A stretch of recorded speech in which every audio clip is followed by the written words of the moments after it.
Matindi ho talaga yung ilan nating kongresista dahil sila po ay maganda sanang modelo para po sa mga kabataan na kapag, alam ba, merong nasa isang pagtitipon, dapat nakikinig ka. Di ba? Parang sa eskwela. Kapag nagsasalita ang yung profesor o yung guro, dapat nakikinig ka.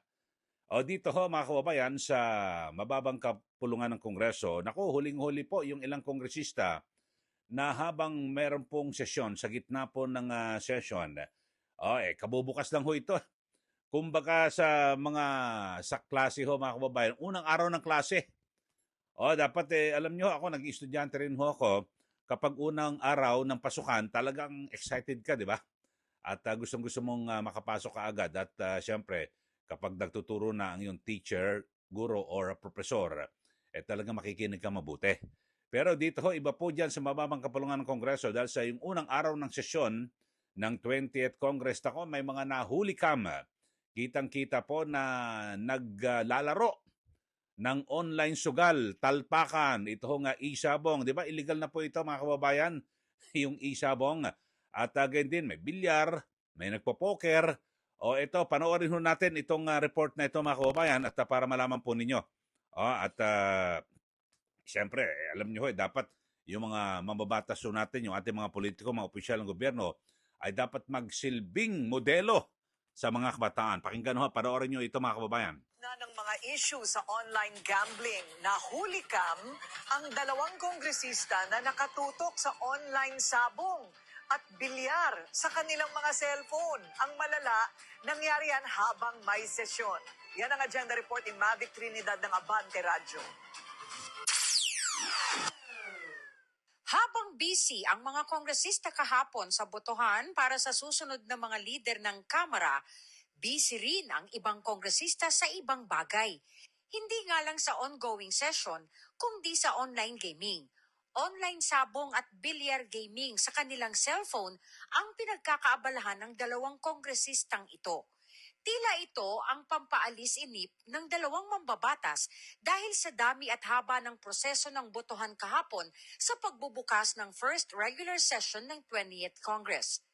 Pero ang tanong, sila nga lang bang dalawa ang busy sa paglalaro ng online gaming? Dahil sa haba at tagal ng botohan sa plenaryo, kanya-kanyang paraan ang ginagawa ng mga mambabatas para maibsan ang pagkainip. Ang iba ay nakukuhang makipag-usap sa katabi o sa mga bisita. Ang iba naman ay walang humpay na nakikipagkamayan sa mga kapwa mambabatas. Para sa iba ay pumupuslit naman mula sa plenaryo para magtungo sa kanilang opisina at nagpapatawag na lang sa sandaling tapos na ang botohan. Para sa ibang kongresista, normal naman daw ang ganitong habit nila, pero hindi sa panahon ng sesyon, lalo na't may mahalagang tinatalakay, at lalong hindi rin online sabong o online billiard gaming. Sa gitna ng mga... Okay, so yun ho, mga kababayan, at napanood yun naman ho, nahuli kam ho ng mga mamahayag. At grabe ho, no? Parang ipinapakita ho nila sa taong bayan na ganito kami rito sa kamara, sa plenaryo. Yan po yung ating mga pinapasweldo ng taong bayan. Biruin nyo, nakikipagtalpakan. Yung talpakan ho, yung isabong, o sugal po ito. Illegal na ho ito, tapos merong nagbibilyar. Alam nyo, meron pa isa, nagpo-poker ito. Panoorin nyo. Meron din ako nakuha isa. Ito pa, yung mga ganyan, nakita-kita niya, dulon-dulo. Ayan, yan, kitang-kita ho yan, mga kababayan. Grabe, no? Huli cam. At meron pa isa, ito.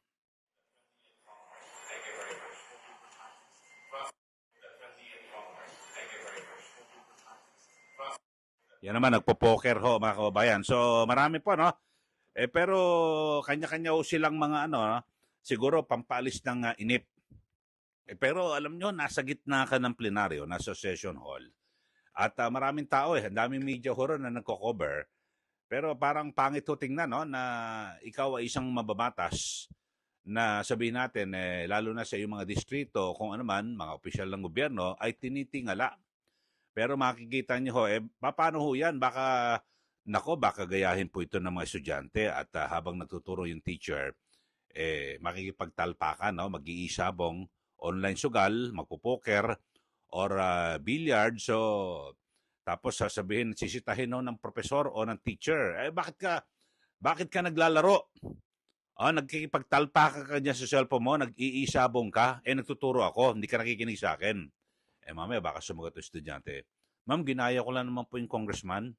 O habang nasa nasa sesyon ay gumagawa ko at para maalis ang inip.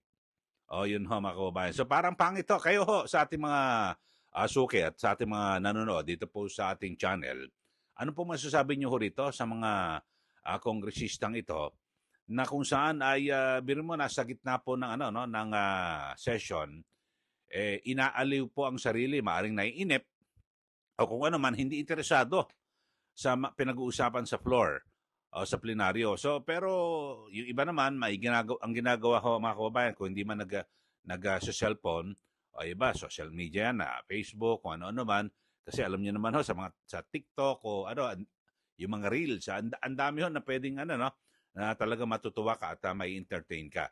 Pero kumbaga sa mga estudyante, araw o oras po ito ng pasukan oras ng klase. Bakit ka nagsi-cellphone? Mga kababayan. Kayo ho, ano ba, maganda ba ipagpawal lang ho ba yung pag may session diyan sa Kamara or sa Senado, ipagbawal na ba natin ang telepono? O hawakan na lang nila ng kanilang staff na kapag emergency o kung ano man, boss, may tawag si ganito, importante. Kakawayan na lang, di po ba? Or alam ba, may mga diyan may mga tao diyan na yung umiikot-ikot kasi nag-cover din ho ka diyan sa Kamara at maging sa Senado, na yung parang sila lang pwedeng umikot-ikot at kung pwede utusan ng congressman o ano man. Siguro gano'n, pwede. Tatawag na lang ng tao tapos pakisabi sa bus ko si congressman gano'n. May importante siyang tawag. Kayo ho, dapat ho bang ipagbawal na yung mga cellphone na yan para makapakinig ho sila? Kaya pala, ang dami po mga batas na walang kakwenta-kwenta At di ba? Dapat pagtuunan nilang pansin at siyempre siguraduhin nila na yung pagbalangkas ng batas maayos at maibibigay ho sa tao.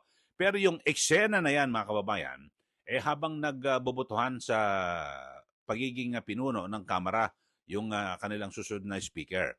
Kasi may mga tumatayo sa plenaryo na bakit sila nag-abstain o kung naman.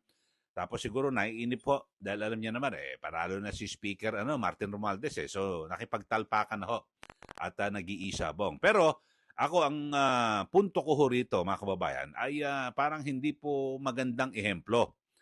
At makikita ho ng mamayan na nagpapasweldo ho sa kanila. Tignan mo yung congressman natin, pinapasweldo ho natin, sarap ng upo tapos nakipagtalpakan. Isabong, isa nagpo-poker, isa naman billiards. Anong klaseng mambabata sa mga yan? Hindi po ba? So, yun lang ho naman ang aking binabanggit. At sa Senado, kakaunti lang ho sila. At talagang maingat din ho sila na dapat focus ho sila sa kanilang trabaho. Yung lang naman ho. So, kayo ho, sa ating mga suki, sa ating mga sumusubaybay, dapat na ho bang ipagbawal sa mga mababatas na mag-cellphone para tutok ko sila sa kanilang trabaho? Kasi pwede ho tayong mag-demand ng ganyan. Bakit ho? Tayo po nagpapasweldo sa kanila. Di po ba? Siguro, maaaring disiplinahin din po ito ni Speaker Martin Romualdez at pagsabihan naman yung mga kongresista na kapag sesyon, wag naman kayong maglaro. Kitang-kita ho kayo sa camera, di po ba? Sana disiplinahin. At yung iba naman, yung ginagawang pang-alis ng inip, tumatayo sa kanilang upuan, tapos pupunta makipagkwentuhan, di ba? Kamayan, kwentuhan, tawanan, abang may nagsasalita sa gitna. Yung iba naman, pagkatapos po magpa-attendance lang tapos aakyat niya sa kanilang kwarto. At dun maring siya ay may mga kausap doon o kung ano man, doon magpapalipas ng oras tapos may magbabantay na staff. Tatawag na lang, boss, malapit na i-suspend yung session, baba ka na. May mga ganun So magbabantay lang ho.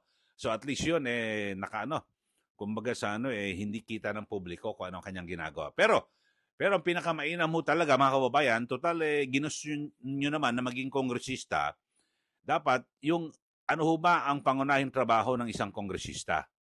'Di ba, gumawa ng batas. Kapag kayo ay may sesyon o nandiyan kayo sa loob ng session hall, sana maging seryoso ho kayo sa inyong pong pagtatrabaho kasi pinapasweldo ho kayo ng taong bayan. Yun lang ho sa akin, mga kababayan. Para yung mga nanonood naman, lalo na yung mga kabataan na, nako, na na sabihin natin na minsan ay nangangarap na maging congressman, maiba naman ho yung kanyang pananaw sa buhay. Kasi ngayon, pag congressman, parang, wala, hindi po talaga, yung dekalidad na paggawa ng batas, eh. Di ba? Yung ngayon, parang nakikita ko ng tao, nako, ito, parang ibang ATM machine, eh. Hihingan lang ng pera. Para kung ano mga tulong, pinansyal, o kung ano man, sa ospital, lahat-lahat, ho. So, yan ho, sana ho, magbago na po yung ating mga kongresista at magsilbi naman kayong modelo sa mga kabataan na, 'di ba, lalo yung mga mag-aaral, baka gawin ho kayong katwiran. Congressman nga hindi nakikinig sa pinag-uusapan sa session. Kami pa. So baka ganun ho. Yun lang ho, mga kababayan. At magbigay na ho kayo ng komentaryo dito po sa ating channel tungkol ho rito sa mga kongresista na huling-huli na naglalaro. Yung isabong pa ho, illegal na po yan, di ba? Dineklara ng illegal yan, mga kababayan. So, maraming salamat ho. Sa mga bago lang ho sa ating channel, subscribe na po kayo. Huwag niyo pong kalimutan para updated ho kayo lagi dito po sa ating palatuntunan, sa ating mga diskusyon. Maraming salamat. Muli, ito po si Ka Eli. Magandang araw po sa ating lahat.